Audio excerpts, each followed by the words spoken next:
1986, lulusan dari ITB juga, dan berprofesi sebagai engineer. Tidak menutup kemungkinan beliau untuk mengembangkan bisnis beliau, terutama di bidang ternak kambing, di mana saat ini ada lebih dari 400 kambing yang beliau ternak sekarang. Wow, ini luar biasa. Langsung saja, ini dia, tidak lain dan tidak bukan, langsung saja ini dia Uda Nefri Trinanda. Kita berikan tepuk tangan yang meriah untuk Uda Nefri Trinanda. Silakan. Silakan Uda Nefri. Assalamualaikum, terima kasih Ferry. Perkenalkan, Ambo dulu, Ambo panggilan Nanda. Ada juga panggilan Nefri, angkatan 2004 ITB, Teknik Kelautan. Sebenarnya Ambo agak sagan sedikit, soalnya dibilang bisnis Ambo peternaknya gitu. alun sampai skalanya untuk yang dikatakan bisnis yang kayak omset ratusan gitu ya. Mungkin Ambo mulai aja. Awalnya ceritanya Ambo beternak tuh November 2007 balik. Sekitar dimulai sampai mulai gua, tapi dengan banyak rintangan juga lah gitu ya. Kalau bisnis itu dan strategi yang salah, jadi banyak rintangan di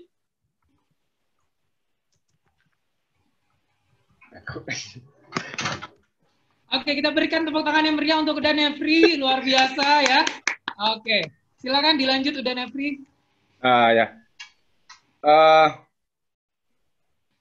Dari 4 ekor itu Ambo sebagai peternak mencoba mengembangkan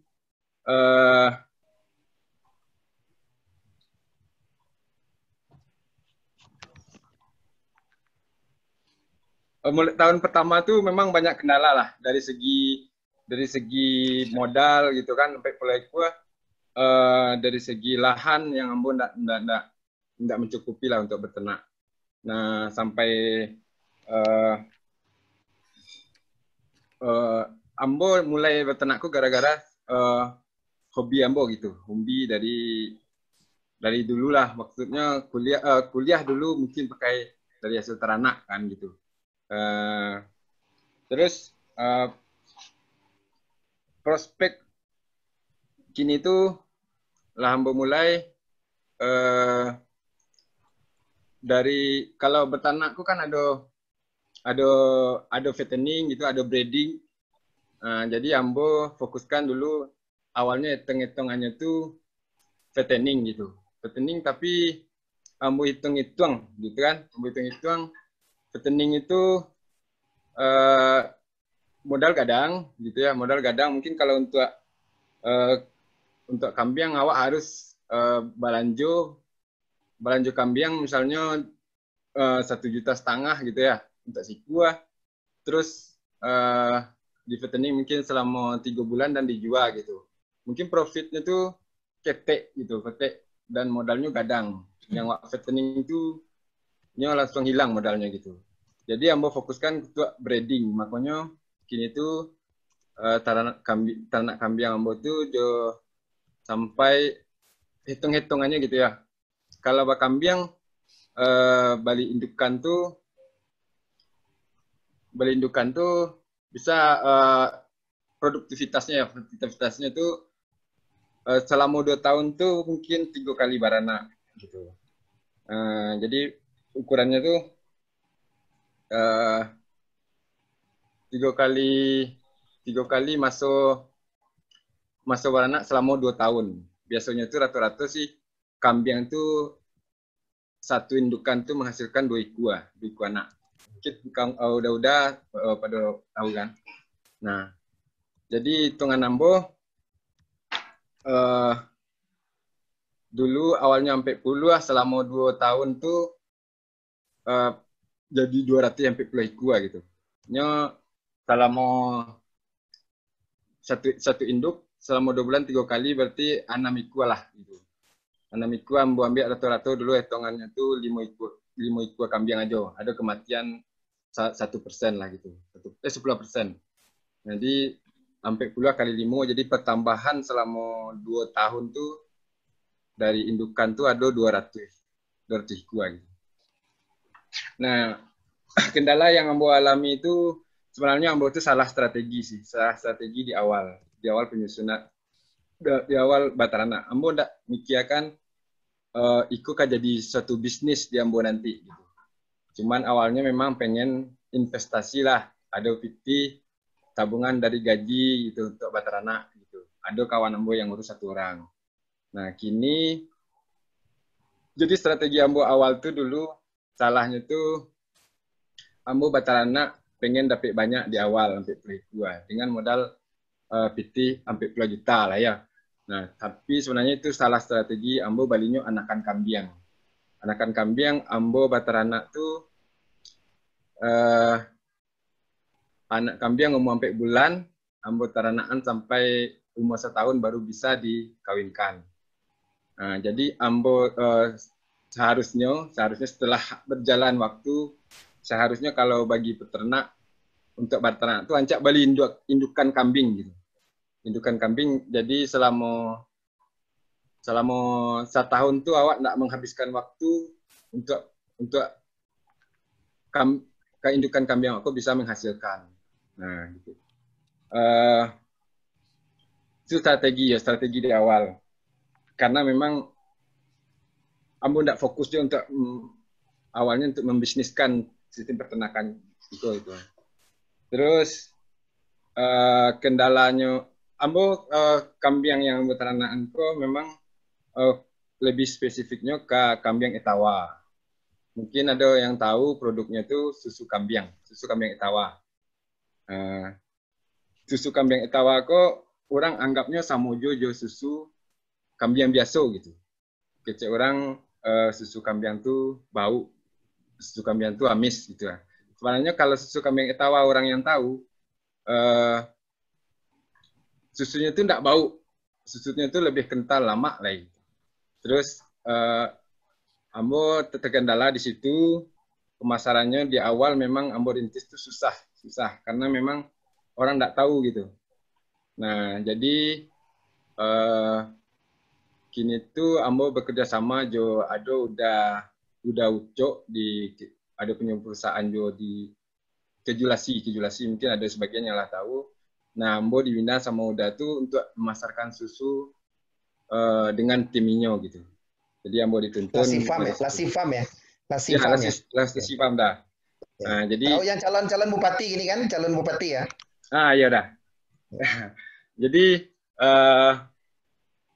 Ambo tuh sebenarnya punya planning gitu.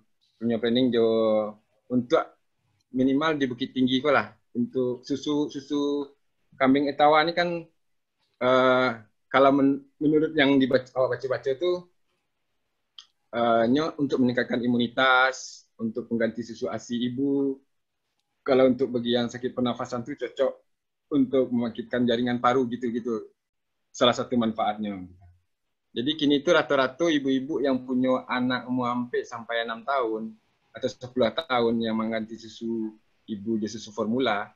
Kalau Ambo dulu hitung-hitung sebulan tuh mungkin kalau susu formula satu anak mungkin habis agak sejuta lah sebulan gitu. Sebenarnya Ambo pengen itu meningkatkan minat ibu-ibu untuk mengganti ke susu kambing. Mungkin kalau susu kambing untuk sebulan tuh habis pulengan cuma 500 atau 600 ribu. Dan kualitasnya imunitas anak bagus gitu kan. Kalau untuk ibu-ibu juga bagus gitu. Tapi cuman itu masih terkendala lah. Mungkin butuh waktu 1 tahun atau 2 tahun untuk menimbulkan minat ibu-ibu untuk mengganti susu anaknya ke susu kambing. Terus peluang bisnis ke depannya tuh Ambo mencari pasaran akikah sama kurban di Sumatera Barat kok sebenarnya tinggi. Cuman di Sumatera Barat kok peternakan yang khusus mengembangkan kambing, domba gitu, itu bisa dihitung jari. Mungkin di Sumatera Barat ada 3 atau sampai lah yang populasinya itu 100 ekor gitu. Terus sedangkan kebutuhan kambing di Sumatera Barat untuk korban saya mungkin sekitar sampai ribuan ekor gitu. Akikah mungkin 100 ekor lah sebulan. Sebenarnya nama Rokir Farm ko alah lumayan bagus lah di Sumatera Barat dengan populasi yang hampir ratusan ekor. Itu mandiri tanpa bantuan dari pemerintah. Sebenarnya Ambo tuh pengennya nanti itu ke depannya ada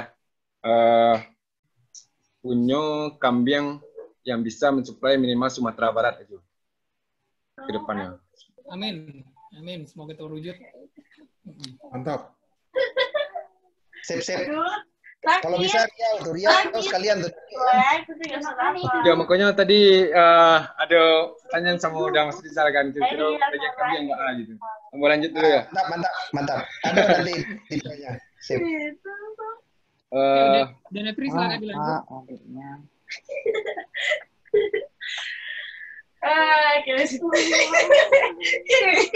Dan Nefri silakan lanjut. Untuk Dauni silakan di mute terlebih dahulu ya. Oke. Ya, apa ya? Tadi itu kendala. Oh, jadi gitu. Ada satu ide yang muncul di awak tuh. Saya lihat di bisnis udah terutama ada Mas Rizal tadi tentang digital lah ya, digital pemasaran gitu. Sebenarnya di Ambo tuh memang terkendala di pemasaran. Karena Ambo harus kalau orang belanja kambing itu Ambo harus ngirim foto, ngirim video gitu kan. Kalau Ambo tuh pengennya orang masan kambing itu lah ada satu sistem yang Ambo punya database, video kambingnya ada, foto kambingnya ada, bariknya ada, orang tinggal pasang kayak akikah misalnya. Akikah orang punya bisa akses sistem Ambo.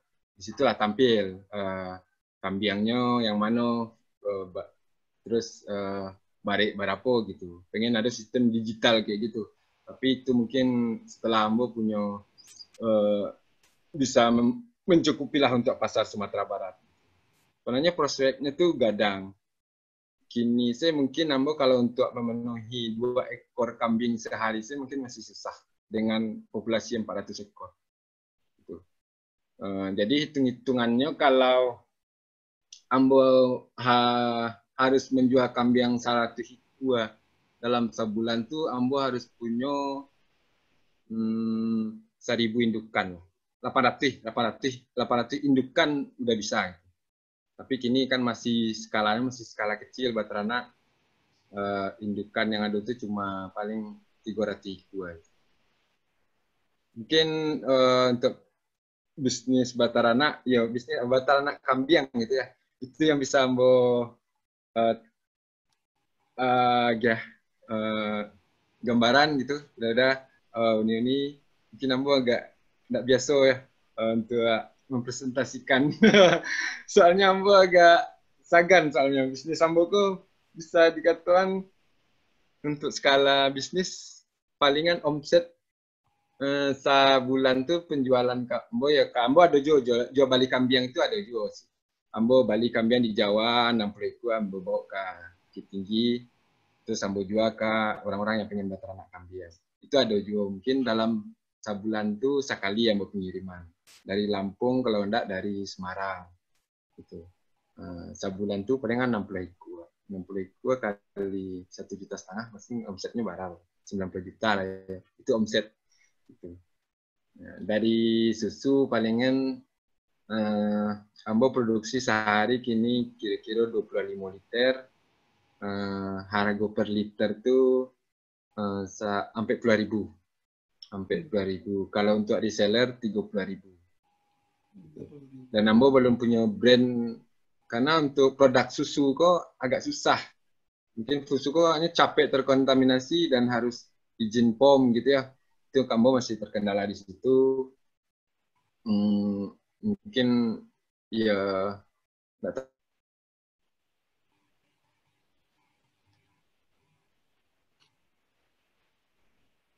Ya, halo, udah Nefri masih terhubung ya? Oke, ya kita berikan tepuk tangan untuk udah Nefri terlebih dahulu, Dauni ya, luar biasa, paparan yang luar biasa. Oke, baik, masih ada waktu sebenarnya 3 menit lagi. Ya, udah Nefri masih terhubung bersama kita.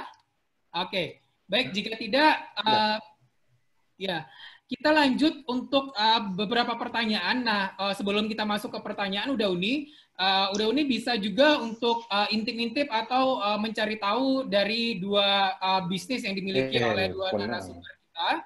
Ya, silakan untuk lihat atau intip Instagramnya @rokirfarm2020 dan juga @pt_Indometa Utama. Betul ya, Udah ya? Oke. Ya, betul. Oke, nah itu bisa dikepokan, bisa dilihat informasinya di sana. Udah, telepon udah. Awak sedang apa? Oke. Ya, selanjutnya Ferik akan membacakan beberapa pertanyaan yang sudah masuk ke chat room-nya kita.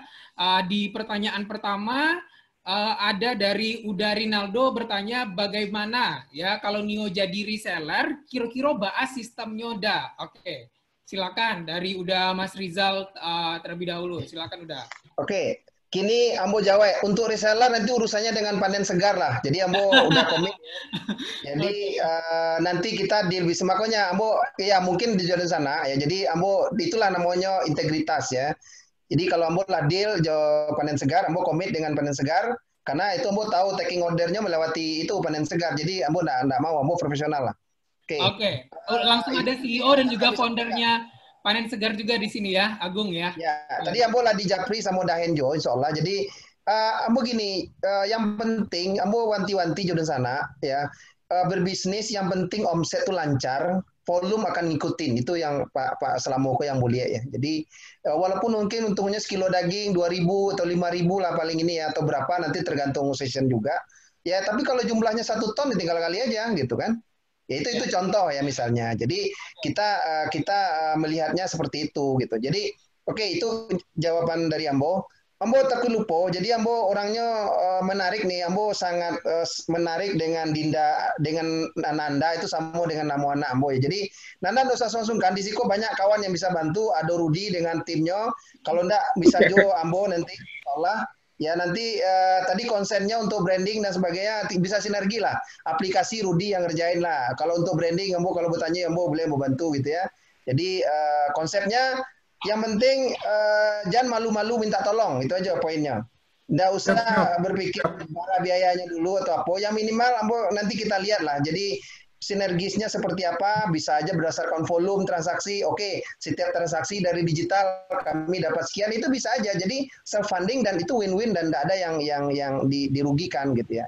Itu masukan dari Ambo dan tetap semangat. Banyak peluangnya Nanda. Jadi sebelum mau jawab, banyak itu bisa nanti untuk pariwisata juga bisa. Jadi untuk tourism, anak-anak sekolah, buatlah satu spot itu orang bisa berkunjung, bisa jualan susu di situ, bisa mengedukasi calon pelanggan. Itu banyak peluangnya. Dan gue pikir tadi Rudi udah bilang juga kalau masalah izin atau packaging bisa konsul dengan Prof Marlina, nanti nomornya ada, nanti minta sama teman-teman di MBY. Itu untuk perizinan BP POM, untuk bagaimana GMP atau food safety-nya, sama gimana supaya awet.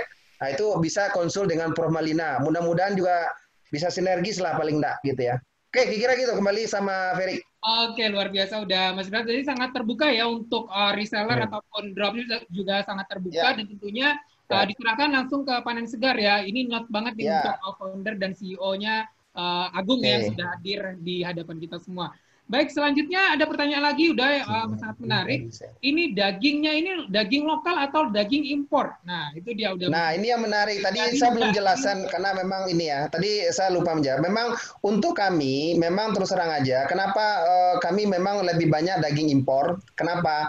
Daging impor ini satu dari sisi supply kami selama ini lebih gampang dealnya, walaupun mungkin sometimes mungkin agak susah, tapi alhamdulillah masih lancar aja sampai sekarang. Itu porsinya memang masih lebih kurang 90% ya.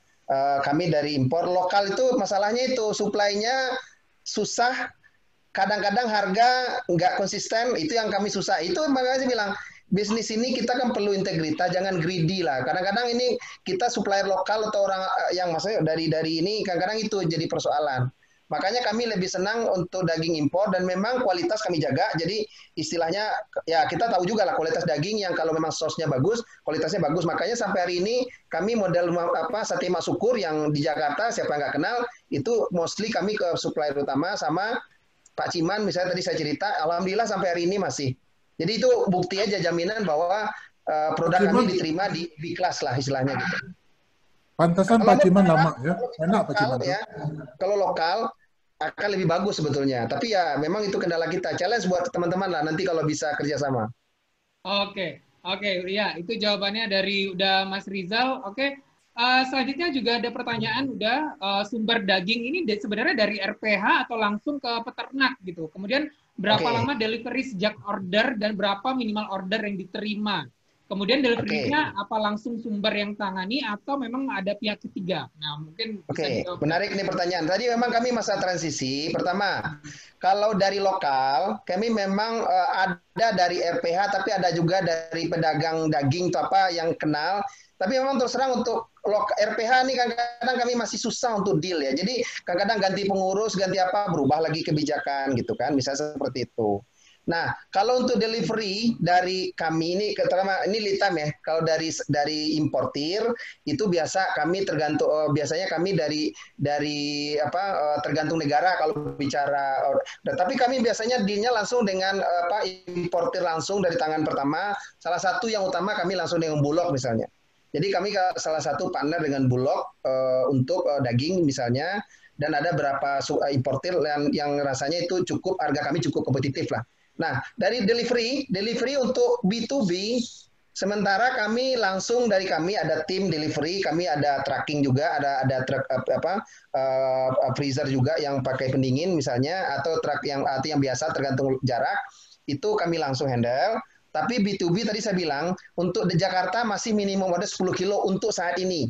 Jadi kami ada juga yang pakai motor, itu masih tim atau karyawan kami yang mendelivery. Nah, ke depan saya mau merubah konsepnya itu.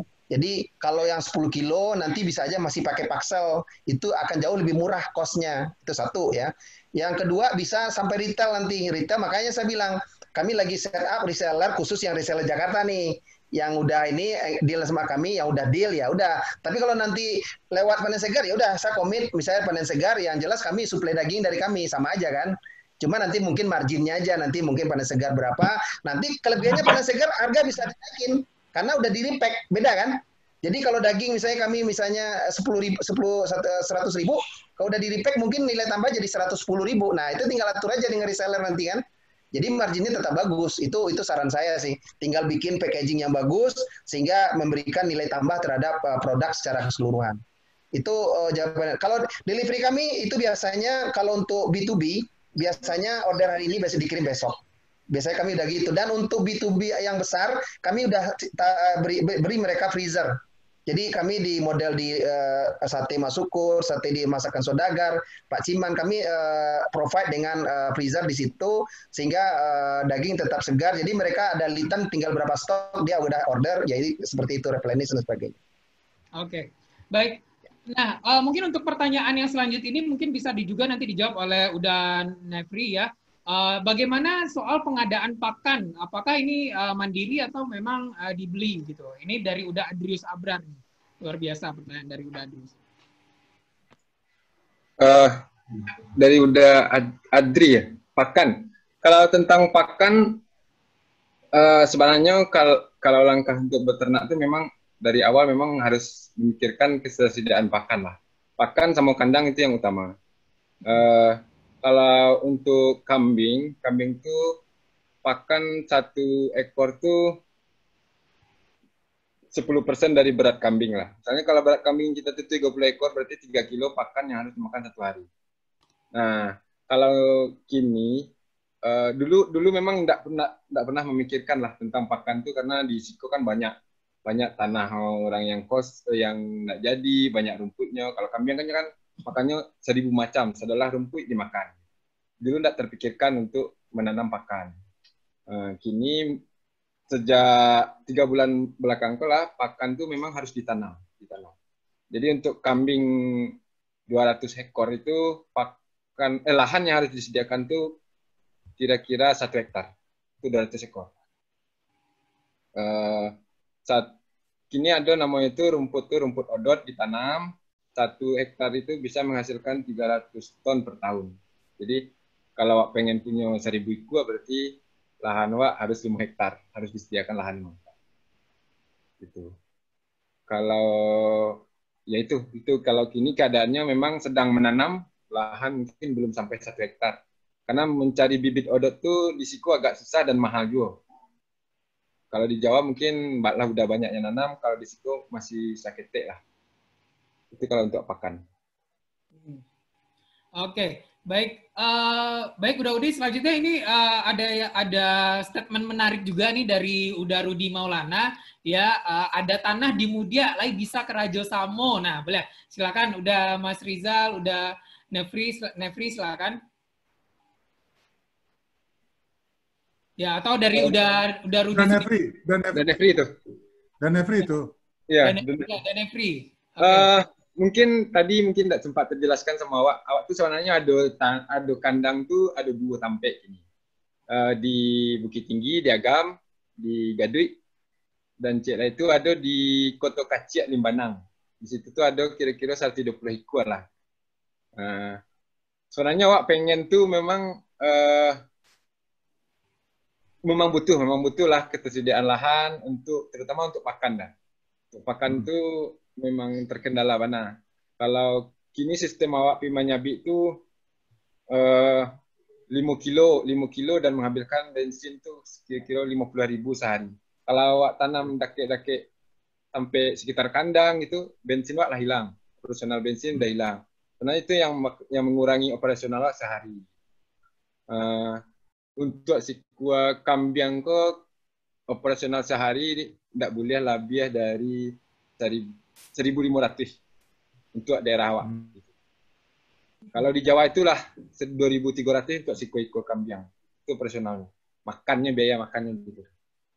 Jadi kalau ada di Mudia, boleh dah bisa ke sini. Langsung Japri ya.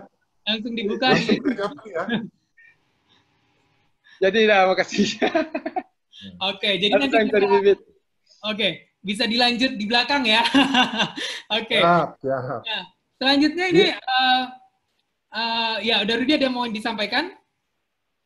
Ya nanti Japri aja. Nanti Japri aja, oke ya. Nah, ini ya dengan adanya sharing seperti ini, tentu kita akan buka kolaborasi, peluang-peluang lain ya yang bisa kita memang kolaborasikan. Nah, selanjutnya memang ada pertanyaan juga nih untuk udah Nefri, apakah pernah ada kendala dengan pegawai saat ini? Kemudian berapa sebenarnya luas tanah dan berapa jumlah kambingnya dan berapa banyak orang pegawai saat ini? Silakan. Kalau pegawai untuk yang nyabi tuh kini tuh ada sampai orang. Untuk di kandang tuh ada 2 orang. Jadi yang di kandang kok tugasnya tuh memarah. Pas yang kandang, pokoknya kandang tuh tiap hari harus disapu, harus bersih. Kalau total ada 7 orang sebenarnya untuk sama kepala kandang. Iya, pegawai. Kendala sebenarnya sih memang banyak kalau untuk karena orang menilai Giko udah manyabi itu enggak karajo enggak karajo yang menjanjikan gitu ya. Terus ini maksudnya masih enggak ada yang susah untuk mencari yang benar-benar paham teranak gitu. Ini mata anakku barangnya barang ide. Jadi harus ada feel sama teranak, cari teranak pagi, teranak sehat, makan ndaknya itu memang harus ada. Jadi memang jarang awak mendapatkan pegawai yang benar-benar bisa bertahan lebih dari setahun. Terus lahan ya? Ya, berapa luas tanah yang dibutuhkan? Kalau untuk kandang ini tuh ada 5 kandang. Mungkin satu kandang tuh 9 kali 6 balik untuk kandang. Oke. satu foto ya, satu segmen itu, satu segmen 60 ekor isinya. Itu ada limo. Kalau untuk lahan, memang sedang mencari lahan. Kebutuhan lahan itu tadi 200 ekor itu untuk 1 hektar. Oke. Selanjutnya udah Uni masih ada pertanyaan dari tadi pertanyaan dari Uni Erlina ya. Terima kasih Uni Erlina. Dan selanjutnya kita kembali lagi ke pertanyaan Adrius Abrar ya. Ini dengan adanya 400 ekor, kemudian pemasarannya masih terkendala, apakah biaya makan dan perawatannya juga rendah gitu. Nah, seperti apa udah Nefri? Boleh diberikan gambarannya ke kita semua. Pemasaran yang terkendala itu sebenarnya 2 tahun pertama awak beternak kambing. Alhamdulillah kini itu mungkin digitalisasi awak lebih upload di Facebook gitu ya. Pemasaran itu sebenarnya kini itu lah lumayan bagus. Jadi sebenarnya waktu kekurangan stok, makanya beberapa bulan belakangan itu Balanjo kambing lah ke Lampung atau ke Jawa untuk memenuhi stok risiko. Kalau untuk pemasaran kambing sebenarnya udah lumayan bagus dan memang stok tuh yang nak ada. Gitu. Makanya awak fokus ke breeding agar kebutuhan di Sumbar, Riau, Sumut tuh bisa rokir yang memenuhi gitu. Nggak perlu lagi mambiak taranak ke Jawa atau ke Lampung. Karena memang kalau dihitung-hitung sebenarnya di lokasi Tampe awak tuh masih potensi karena di Jawa itu 1 ekor tuh 2.300 orang tuh operasional untuk siko kambing. Di awak tuh bisa ditekan jadi 1.300, 1.500 itu masih bisa. Masih jauh, masih ada 1.000 lah, 1.000 rupiah yang bisa dihemat per harinya kalau di Tampe awak gitu. Apalagi lahan dekat sekitar kandang gitu kan, rumputnya ditanam. Di Jawa itu memang orang itu dah susah nyari lahan untuk mencari menanam rumput gitu. Nah, itu sananya. Kalau perawatan, samalah kalau vaksin gitu ya. Vaksin suntik itu masih samalah kalau di Jawa. Cuman Jawa itu bisa menangnya dari segi lahan, pakan itu masih banyak. Oke. Ya, Nah, terima kasih udah Nefri. Mungkin selanjutnya pertanyaan ke